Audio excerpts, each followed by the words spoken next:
everybody, and welcome to our MSc Sustainable Tourism and Global Challenges Offer Holder webinar. My name is Amy. I'm part of the team here at the University of Glasgow's Dumfries campus, and I am delighted to welcome you to our session today.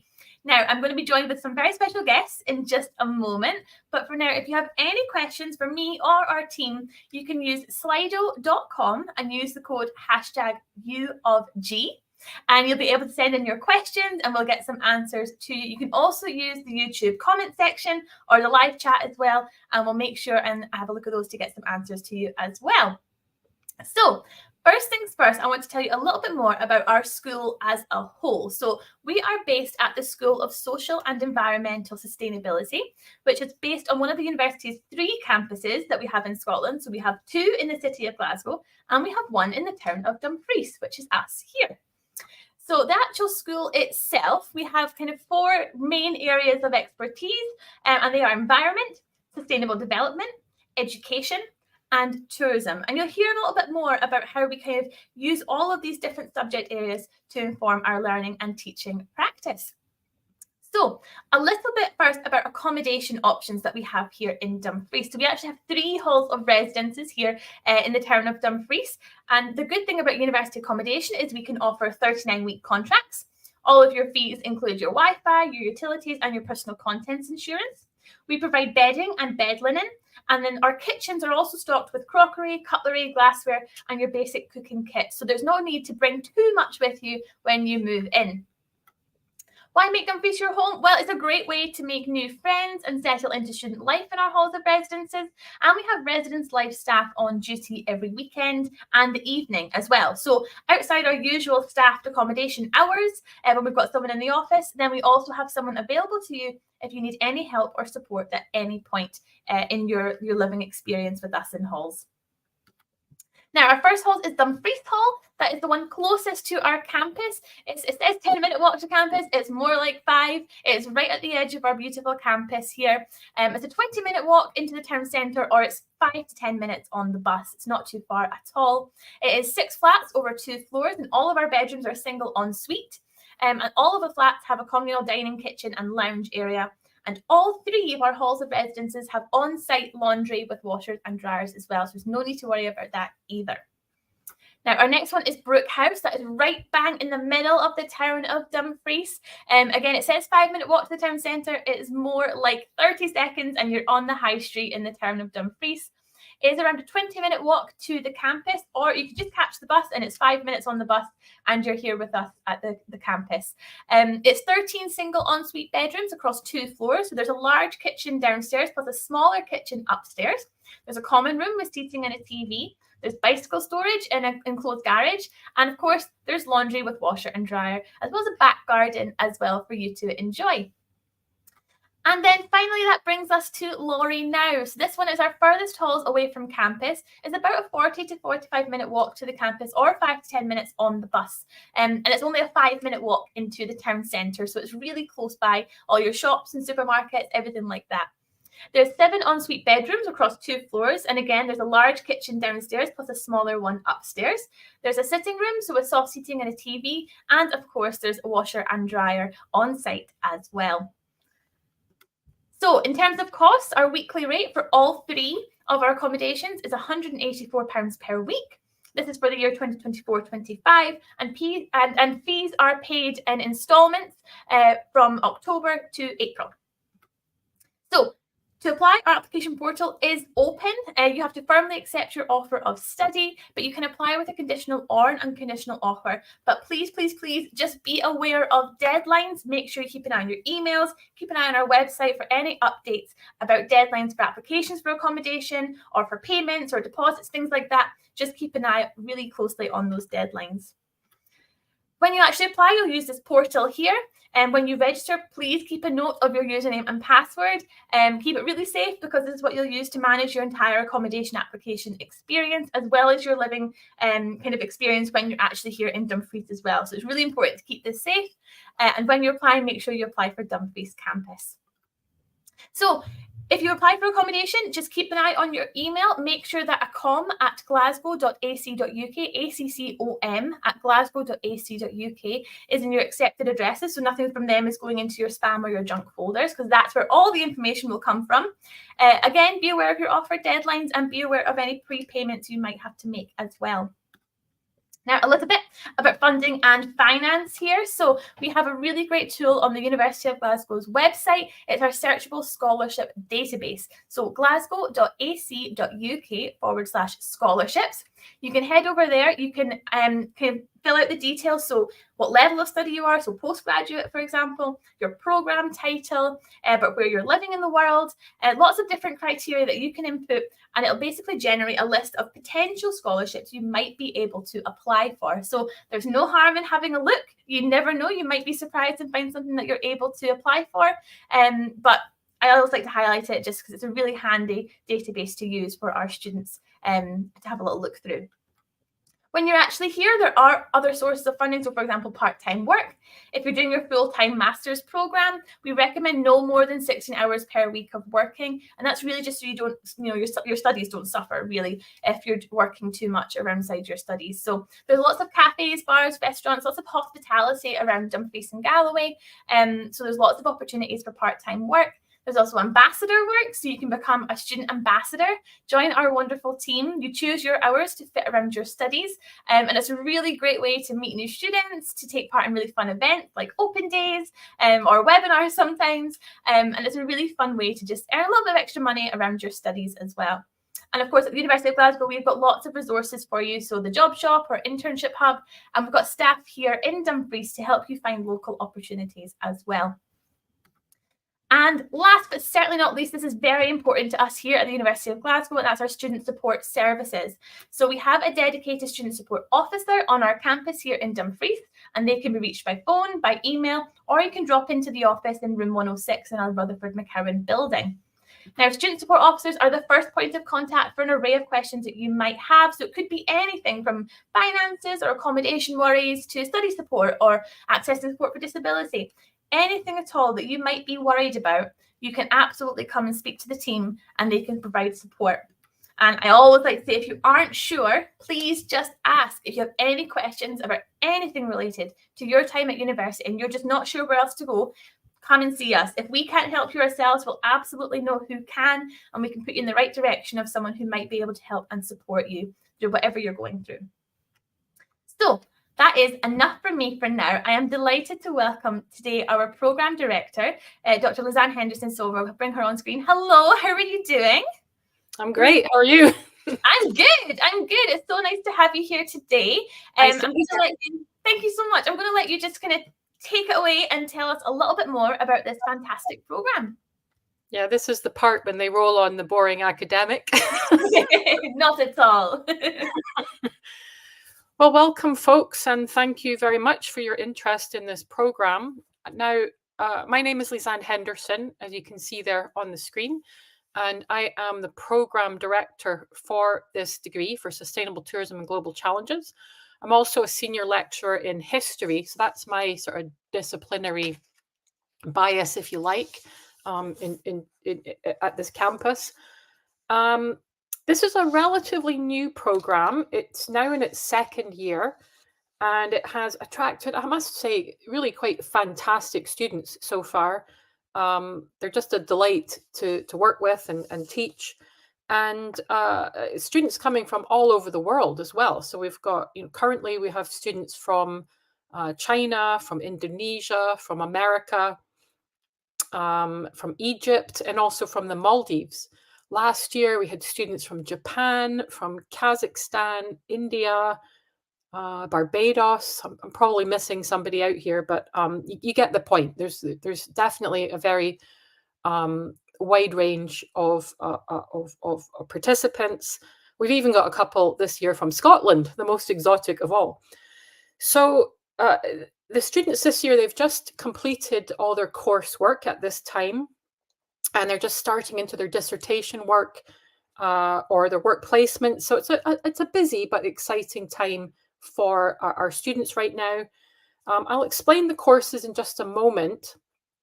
But first, just let me tell you a little bit about what the program is about and why this might just be the right program for you.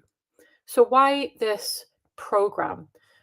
We can move on in slides, actually. We've got, that's my email address there. You'll be able to watch this back and we'll give you the email again, so don't panic if you missed it. We can move on to the next slide. So the Sustainable Tourism and Global Challenges program, I'm not going to read through this and all of this information, but it's there for you should you wish to review it.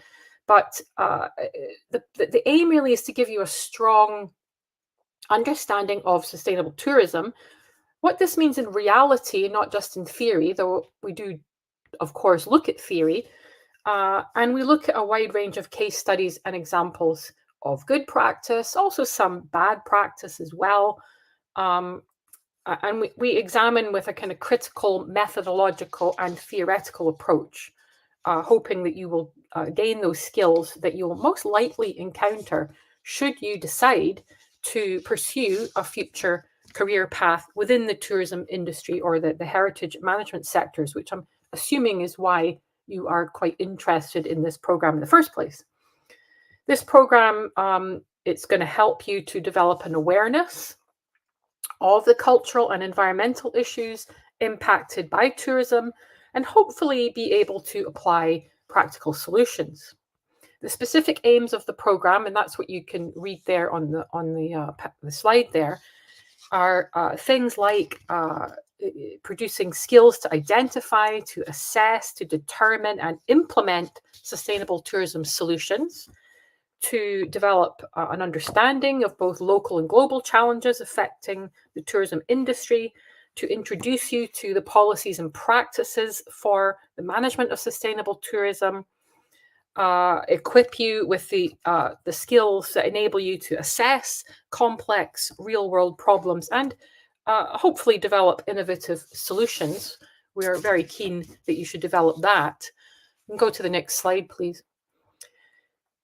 You should also, by the end of the program, you should be able to critically assess the current challenges facing tourism from a global perspective. We do a fair amount on Scotland as well for our case studies, but we do look further afield, hence the global in the title. Reflect critically on the varying tourism policy approaches in different contexts, again, to try and determine solutions to these challenges. You should be developing particular skill sets. So that might be the ability to relate the things that you have learned to tourism management in your future career paths, to analyze the theoretical and practical limitations of the different sustainable tourism management strategies, and to demonstrate independent problem-solving skills. And then the last kind of things here on this slide, the intellectual skills and the transferable skills, we're hoping that you will be able to engage critically and responsibly with the identification of appropriate methods to undertake ethical research, to try and develop a kind of cultural sensitivities, shall we say, when you are making your evaluations, to analyze trends and patterns in the primary and secondary data. And in terms of transferable skills, there's a fair amount of collaboration in many of the courses. So with your fellow students, so that's helping you to collaborate effectively in a team, to also to be contributing to setting priorities, to implementing project management skills as well. Again, these are things you would find useful in the workplace. And then finally, to articulate complex ideas. And that might be in an oral form, so you'll be able to communicate your ideas in a spoken format, or also in a written format as well. Now, moving on to the program structure, and this is where I'll just spend the remainder of my time now to look at this in a little bit of detail. Now, to graduate, this all sounds a little bit confusing at first, but trust me, it's not. It's hence why I've laid it out for you like this. In order to graduate, you need to complete 7 courses. So it's fairly heavy in terms of coursework. And then at the end, once you've completed all the courses, you will then move on to a dissertation, which is what most students do. Some students opt to take a placement. That is an option on this program. And I'll explain all this in a moment, but just let me just stick with the courses for the moment. Now, 6 of your 7 courses are compulsory. So that's why it's not really that complicated, because we basically just tell you these are the courses that you're going to take. So 6 of them are set on your program. There's 1 course that you get to choose, an optional course in your second semester. And we have identified a list for you that you can choose from. Now, you take 3 courses in your first semester. So your first semester is a bit lighter. Second semester is definitely heavier in terms of the workload. In your first semester, you take 3 courses. And again, you can see this on the chart. So you'll be taking sustainable tourism, which is a micro-credential, which again, I'll explain in just a minute. You'll take wildlife tourism, and then you'll also take economics of circular tourism. In your second semester, you'll take innovation and technology. You'll take a kind of research methods course, and then you'll also take the sustainable heritage management course as well. And on top of that, you will take your optional course in that semester, drawn from that list on your extreme right side there. Now, just in the kind of remaining time, I'm not going to go into a huge amount of detail, because I don't want you to bore you to death with all of this. I want you to be excited about coming, not dreading it. So just a little insight into what some of these courses are about. So the sustainable tourism in the first semester, that micro-credential that I mentioned, it is actually delivered entirely online. It's the only one of the courses that you take that is like that. You do not have face-to-face in that particular course. It's all delivered online. It's convened by my colleague, Dr. Gökçe Umutlu, who is from Turkey. And she introduces you to the kind of foundational principles of sustainable tourism. So it's a good kind of starter to get you into the mood, to get you into the language and all that kind of good stuff. In terms of assessments, you are asked to produce a kind of industry-focused briefing paper. The other course, wildlife tourism, that is one that I personally convene. It asks you to consider more of the natural capital rather than the cultural capital. So looking at the more social, environmental, and economic benefits of wildlife tourism, the important role of conservation within wildlife-focused tourism. We look at both positive and negative impacts of wildlife tourism through case study. So things like whale watching, polar bear tourism, African safari, mountain gorilla tourism, among many other things. In terms of assessments, there's a couple of online worksheets, and then you produce a consultancy report. And there's also a field trip for that course. And then the economics of circular tourism is also in your first semester. That is taught by Professor Patrizia Riganti, who comes from Italy. This course combines social science disciplines to promote really a paradigm shift in tourism studies. It's really a very unique course, this one. It's been designed to help students acquire multidisciplinary skills to understand the challenge of managing tourism at cultural heritage destinations and use economic valuation techniques to support decision making. Basically, the aim of this course is to provide you with the skills to become future generators of sustainable values, to work towards a more sustainable global economy. Assessments for that course are a big group presentation that you do and a written report, and there's usually a field trip included there too. At the moment, it's been field trips to the city of Edinburgh. Now, moving into semester 2, you will take another course by me, Sustainable Heritage Management. that will provide you with a kind of cultural heritage management theory and practices.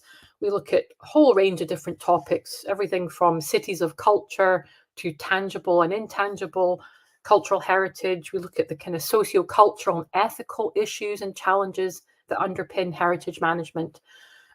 There's usually a couple of field trips for that course, and the assessments are a poster presentation and a research essay for that. Poster presentation, I have to say, I'm very proud of it. It's a lot of fun. The students love it, and they just have a blast basically doing it. You also take, with Professor Riganti, you take a research methods course, which is really just giving you the kind of tools, if you like, to acquire the necessary research skills, to understand the significance of the theories, the concepts, the methodologies, the ethics that are involved in social science research. There is a critical reflection exercise to do as part of the assessment for that course. And then you will take an innovation and technology and sustainable tourism course with my colleague, Professor Douglas Shand. He's from Scotland. In fact, he's a local boy. He's from Dumfries. And this course is really providing you the opportunity to gain in-depth knowledge of technologies that can be used to develop, deliver, and support digital tourism, understand the benefits and the implications of technologies. So he looks a lot at things like virtual reality, augmented reality, the VAR kind of world, artificial intelligence, all that kind of stuff. It gives me the EBGBs, to be perfectly honest. So I leave it to Douglas to deal with that. He looks at drones and all sorts of cool stuff and other emerging technologies. Assessments on that course include a short analytical report and an essay on you have to develop a technology strategy. And then last but not least, once you've done all your coursework and you've chosen an optional, I won't go into the details of that, but if you are interested in learning more about those courses, do feel free to get in touch with me or with the course conveners of those individual courses. And you can find out more. But I want to just finish with a discussion of the dissertation or placement, which you'll see there at the kind of very end of that list with the heading May, August, because over the months of May and August, you will go into a dissertation generally. Most students opt for that. Some students will go for the placement. Now, the dissertation, that is quite a hefty piece of work. It requires you to write a 12 to 15,000 word dissertation. You are supported through this process. You will be allocated a supervisor who you attend at least monthly meetings with, sometimes more, sometimes less, depending on your particular needs over that 3 to 4 month period to support you through the process. You can choose your own topic, but you prepare a kind of proposal, and we help you with that as well in case you're struggling with that. And the only kind of criteria is that you have to choose some aspect of sustainable tourism and global challenges. So it has to fit within the remit of the program. Now, among the many advantages of the dissertation, I would say, is it provides you an opportunity to gain intensive experience of independent research. Although you are supported, you are spending quite a bit of time on your own doing the research. It helps you to hone your writing and communication skills, and also clearly to develop expertise in a specific topic. And then finally, I'll finish with some words on the placement option. This is really a little bit more involved. This is asking you to set up a work placement where you have to kind of agree a project both with us at the university and with your proposed work employer. Usually lasts about 8 weeks, I would say, over sort of June, July period. And in addition, you attend some workshops and kind of preparation sessions to, help you get the best out of the experience. And then in August, you are allocated a writing up, because you do also have to produce a written piece of work for that placement.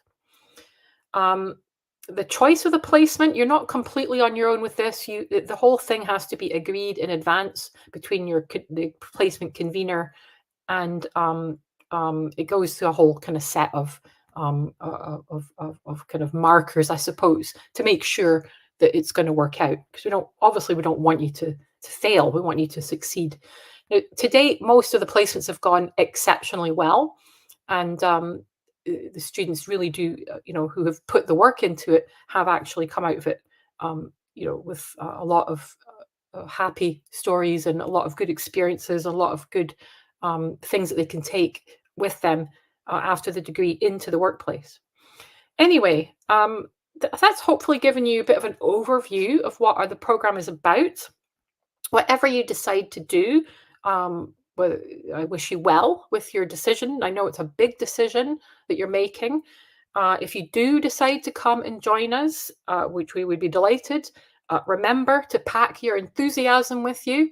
We're all about that on the Dumfries campus. We're small, but we're quite active, I would say. And also pack your raincoat. Definitely a raincoat. It rains a lot in Scotland. So that's enough from me. I'll turn you over to the lovely Amy, who's going to tell you a bit more about what life is like on the campus and in Dumfries. Thank you so much. Yep, I get to talk about my favourite subject, which is our lovely town and campus in Dumfries. So thank you so much for all of that information. So as we mentioned, we have a really fantastic group of staff and students who join us from all across the world here in our programs in our campus. So I'd like to spend just a little bit of time telling you a bit more about the town of Dumfries that a lot of our students are coming to here. So we are located in southwest Scotland. It's approximately 80 miles from the city centre of Glasgow, and it's a very friendly and welcoming community here in the town of Dumfries. So we have everything you could possibly want. We've got your cafes, bars, clubs and restaurants. They're all within our town centre, and we also have some on campus as well, which is really handy for us. We have sports and health facilities. So we have some in town, like 24/7 gyms and swimming pools and rock climbing and ice rinks. But we also have facilities on campus as well. So on our campus, we have a gym, we have a sports hall, we have fitness classes and sports clubs and classes as well. And these are all completely free for our students. So all of our facilities for our gym and sports on campus are completely free for all students at the University of Glasgow. So it's a really great opportunity for you to try something new and maybe get involved. But we also have sort of cinema, theatre, shopping, all within our town centre and beyond in the region of Dumfries and Galloway. We have a very vibrant cultural heritage here. We've got music, literary and arts festivals. We have festivals right here on campus, every year. It's an exciting time when they come and visit us on our campus. And of course, we're in Dumfries and Galloway, so we are not short of the great outdoors. We've got hiking and nature trails, we've got mountain biking, we've got everything you need from forest, rivers and the coast right here, literally on our doorstep. So it's really easy to get out there and explore a little bit more of this fantastic town and region. So our actual campus itself is based on 85 acres of parkland in the town of Dumfries, and we're surrounded by what we like to call a living laboratory. So this includes our teaching garden, which you can see on your screen right now, but it also includes the region, of itself, so we've got, like I said, the rivers, the coastlands, but we've got forestry, agricultural, peatlands, we have a UNESCO biosphere, we have a dark sky forest. We have so much that surrounds our campus and our town, and so we make use of that for sure, not just within our learning and our teaching and our fieldwork, but also in our social events. There's lots of time for you to get out and explore a little bit on your own with some of your friends as well. So we pride ourselves on having small class sizes here in Dumfries. It means you get much more time with your lecturers and with your tutors to have those one-on-one discussions, to kind of explore topics a little bit further. But it also means that you get time with your friends and your classmates as well. And our students really do make friends for life here in our programmes. We're a really close-knit community, and I hope you get that feeling. We're very welcoming and approachable as well. We cannot wait to welcome you to our campus. We do so much interdisciplinary research and teaching here across our 4 subject specialisms, and we are the University of Glasgow, so we are a Russell Group institution, which means our academics are among the top researchers in their fields. You're going to be learning from some really fantastic people who really are at the forefront of their research in their subject specialisms. So we are so excited. We cannot wait to welcome you. I'm going to move on just now because we have had some questions sent in. So thank you so much to everyone who sent in your questions. But first, I would like to welcome a very, very special guest. She is one of our current students, and she's a student ambassador. She is a residence life assistant for our accommodation. She is just a wonderful presence to have on campus, and this is Swati. So welcome. Hi. Hi, thanks for having me. How are you? I'm good. It's so great to have you. So I'm going to let you just maybe introduce yourself a little bit, just and tell us a little bit about your kind of general student experience here in Dumfries. Yeah, sure. So, hi everyone. I'm Swati, and I'm a student. I'm one of the student ambassadors here, and I'm actually a student studying in the course of environmental risk management.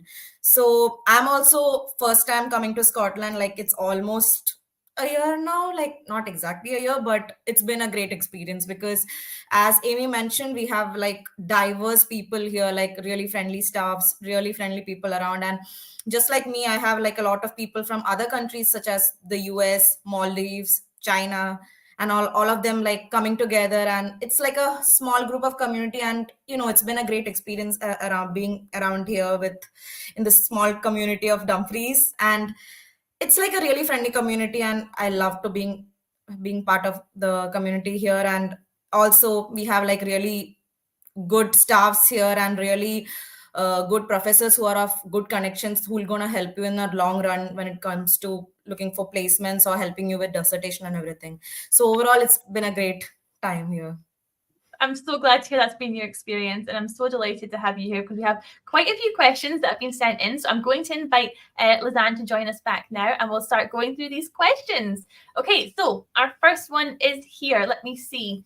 How much freedom do we get when choosing our final project topic? So, I mean, we've talked about you do get quite a bit of freedom, but I mean, Lizanne, is there anything you'd like to say about that? Yes. It's one of those kind of yes and no answers. You do get, like, I'm being a bit facetious, you do get quite a lot of freedom when you're choosing your final project topic, but within reason. So you can come and speak to various staff members about your ideas. We usually get you to write some kind of a proposal, and then we chat through it to make sure it's a sensible idea. And I find that it really varies a lot. Some students decide to write on Scotland or kind of wider British topics because they're here, and it's easier to get access to some of the materials and whatnot. Other students opt to write on their home countries because they're thinking strategically about this might help them in securing a job, like if they've got that kind of intensive piece of work that they've already done. So yeah, you do have quite a high degree of freedom when choosing your final project topic. That's brilliant. I mean, so Swati, for your program, you chose your placement over dissertation. I mean, how was that kind of decision process for you? Was it quite an easy thing to decide, or did you get much support for that? Actually, like I did a dissertation before coming here because I did a previous master's. So I was like, I need a better experience when it comes to work basis. That's why I decided to choose on placement. So I had the decision of doing placement from the very beginning. So I've taken advice from my advisor and also from my professors who took courses for me. So they've been a really great help because they have really good connections outside, like in most of the local organizations. Also our head, who's also been in connection with the UNEP and everything. So because of them, I was able to get my placement done like in a really good way. But it's also based on how you make connections with them, because since you have good connections, you will have them giving you as recommendations. So it mostly works on that. So it's been a great experience and also they've been of great help also in search of the placement work. Yeah, no, that's brilliant to hear. Thank you so much. Okay, next question. Okay, on similar topic, I am wondering which month the dissertation will be due, and if it will be possible to write it in your home country as an international student. Okay. Question. Yeah, that the dissertation comes in at the very end of August, beginning of September. Usually, a sort of around 31st of August is the deadline. Is it possible to write it in your home country? Now that's a kind of difficult one to give a one kind of one size fits all answer to. It is possible for some students, yes. We don't necessarily encourage you to do that because it's you're here for the experience of living abroad. But of course, people are in different circumstances, and it's just not possible to stay. So yes, it is possible, especially in this world of technology. I have had supervisions with students, like via Zoom and all that kind of thing. So it is possible. It's not necessarily the best option. But just the other kind of addition is just to check with your funding. If you're getting funding, they might have particular restrictions on that, or indeed your visa might have particular restrictions on that. So, you can check that out with the international office, or Amy might even have the answer right away on that issue. Yeah. Yeah, I mean, definitely every situation is very much individual when it comes to this kind of question. So I would definitely recommend, if you want to reach out, please feel free. We'll be more than happy to find the right advice and the right answer for you, basically, in your situation. But thank you so much for sending this question. I hope that helps a little bit. And what we'll do is we'll put up some contact details at the end of this session so that you can get in touch and ask us. Okay. Next question. We've got so many questions to get through. Okay, next question. Swati, this is definitely one for you. What has been your favourite place to visit in Dumfries or in Scotland as a whole? Okay, so basically most of our programs here, it's been designed in such a way that we have like work classes every like 3 days a week and all. But so most of the time it's like, if you want to work on your assignments and your projects and everything, you can work on that or do your placement, or you have the other times to like, explore Scotland. Of course, it's like one of the most beautiful places. So I did get a lot of chances, like going to Carlisle, which is like a 48-minute train ride from here, and that's where we have Hadrian's Wall, another one of the UNESCO World Heritage sites and all. I went there. And also, apart from going by myself and with my friends, we have also opportunities within the campus, because most of the courses offer field works and field trips and all, and it's not necessary that it's just the particular group of students in that particular course. So I remember I've been for field work with the ECC course, that is the Environment, Culture and Communication. They've been to some of the nature reserves like the Trossachs and also the Kerala places, and also I've been there and all, and it's been a great experience. And also, like, you have Edinburgh, Glasgow and everywhere, so it's like, as Amy mentioned, like Dumfries is like a small place, like it has access to all other beautiful places around Scotland, so it's been a great experience. So I would say, like, there's a lot. I can't pinpoint a place in Scotland because all the places are pretty in their own way. So there's a lot of places to go, so you can explore once you get here. I love that. And so you mentioned Calaverick Castle, which is literally, I mean, like round the Yeah, corner from your campus. campus. And that's a really unique place to visit. I mean, it's one of my favorite places to visit. It's like a triangle castle. It's really cool. Yeah, and also around the castle also you have protected regions, and also it's good for bird watching. And if anybody's interested in wildlife photography and bird watch, like myself, it's a great place to be. So just that's brilliant. And I should mention as well, actually, so one of our other students, Sri Kumar, he did a vlog. So he's one of our content creators. He made a vlog of his winter over his first winter basically in the UK. He went all across the UK. He went to London. He went to Isle of Skye, and he filmed the whole thing and took us with him. So you can find that on our YouTube channel. He did a really nice video about it, and see all the things that he got up to when he went exploring. So I would definitely check that out if you could. But thank you so much. That's brilliant to know. Thank you so much. Okay, next question. Here we go. Are there any funding opportunities to support the cost of tuition? So I'm going to give another shout out to this question for our scholarships database that we have on our website. It's a really, really great resource to use. I'll throw up the link that you can see. So it's glasgow.ac.uk/scholarships. You can go on there, and as I said before, you can fill out the criteria. There's lots of different criteria that some scholarships look at. But it'll basically generate a huge list that you can then go through, see if anything's applicable to you that you might be eligible for. There's absolutely no harm in just going for a look. You never know, you might be surprised and find something that you might be able to apply for. But in terms of actually paying the tuition fees, we do things like payment plans or installment plans. If it's anything that you're worried about at all in terms of your finances and your tuition fees or anything like that, just get in touch with us. As I say, we're more than happy to help and put your mind at ease a little bit. If there's something we can do, signpost you to some more resources or things like that, like just let us know and reach out, and we'll be more than happy to help you out. Okay, so next question, lots to get through. Here we go. Okay, another one for you, Swati. What is it like living in halls? Is it easy to make friends? Okay, so I've mentioned like it's my first time here in the UK, and I'm currently living in one of the student apartments, which is the Lorino, which is like somewhere around the town center. Like it's one, as Amy mentioned during the speech, it's kind of farther from the campus, but we have pretty much everything happening here. So mostly I made a lot of my closest friends here in the halls itself. Like I have my friends who are in the ECC course, one from the course of sustainable tourism also, and they've been great. Like they're like my second family here, and we actually Brookhouse and Lorino, we are mostly the postgraduate students who live here. We usually conduct a lot of potluck nights and gaming nights, and then we were one of the houses we call and invite everybody over. So we celebrated our Chinese New Year, and we had a potluck night where we celebrated our the end of semester dinner thing. And also it's a really nice time to interact with people, and it's very much easy to make friends because they all are coming, and most of them are coming to Scotland for the first time. So it's like a similar experience to all of them. So you just gang up and be a group to go for travel, to party and everything. So it's like a great community. Oh, I'm so glad that's been your experience. Thank you so much for sharing that.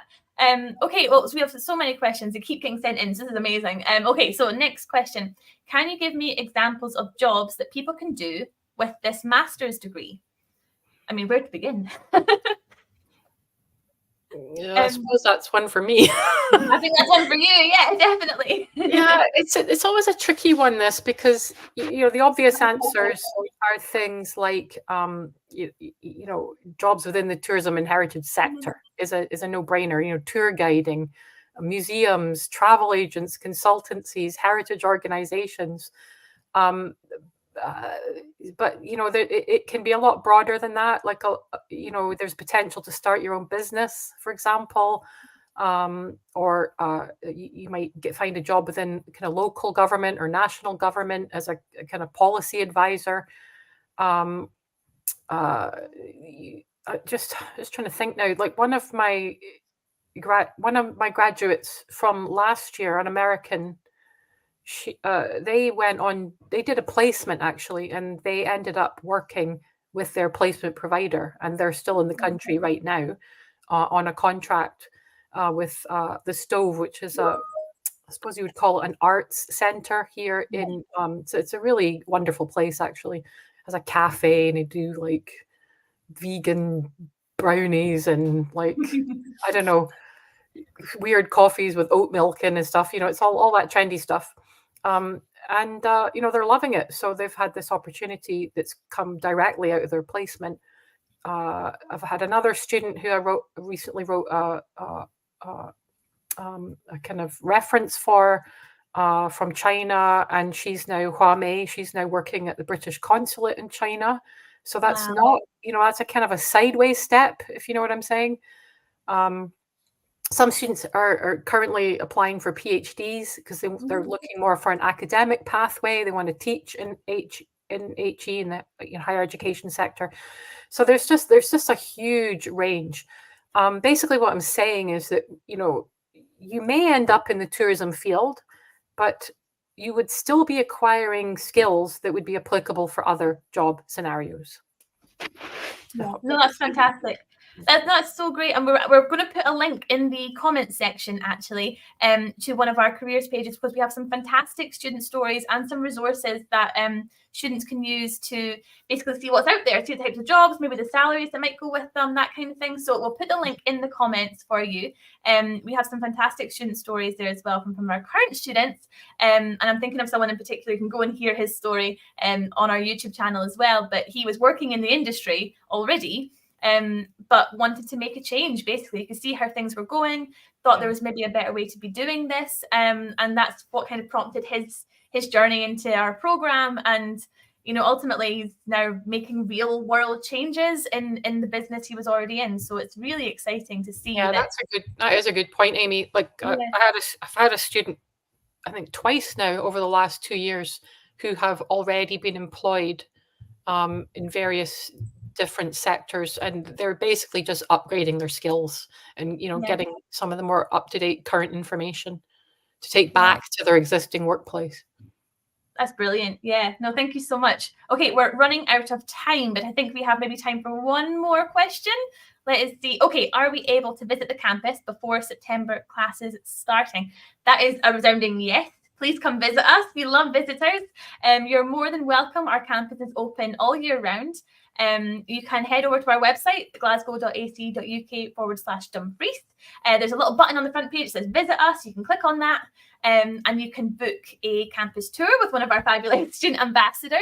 You can come and meet us, meet our teaching team. You can, if there's no dates or times that really suit you on the booking form, just get in touch with us and we'll try our very, very best to accommodate dates and times that might suit you a little bit better. So please just reach out. You're more than welcome anytime.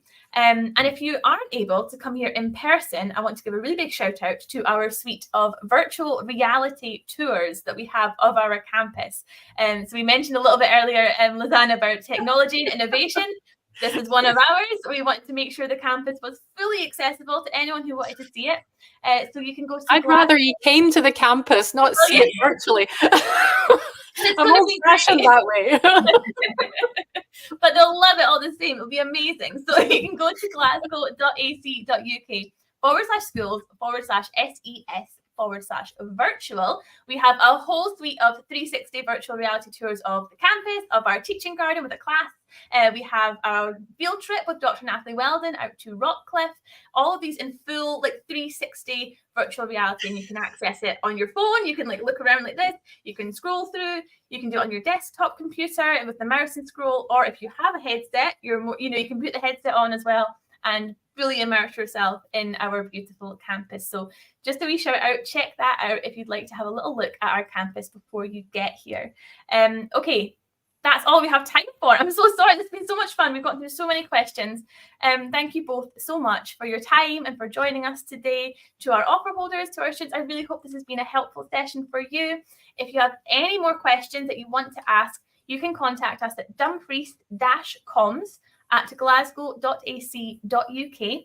Just send us a wee email. We're more than happy to answer any questions you might have, arrange a visit for you, anything that you might want to do. Please just reach out to us. And in the meantime, we'll say thank you once again. We cannot wait to welcome you to our campus in September. And bye for now. Thanks. Bye, everyone.